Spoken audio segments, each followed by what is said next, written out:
Okay, Banay Saturday, mga kamaster, sahod ngayon.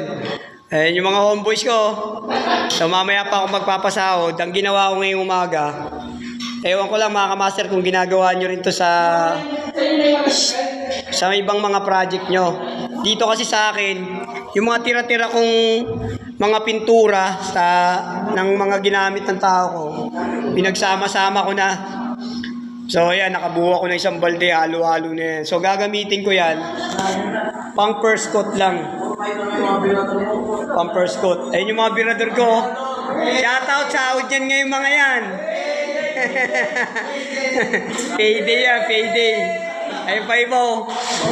Ayun pa oh. Oh. Ayun pa, malupitan oh, tingnan. Ha? Ayun paleta oh. Baluktot.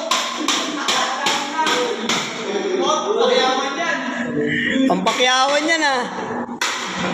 So yun, para walang masirang pintura. Kahit ito medyo may amoy-amoy na,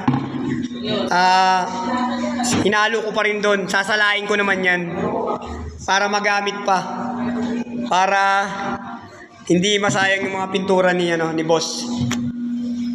So ito yung panaala ko dyan. Meron ako rito tingnan ito. Kulambo. Yan. Sasalain ko yan mamaya. So yun lang mga master. Tips and idea para makatipid sa pintura yung mga amo natin. Time lapse. Sahod na mamaya.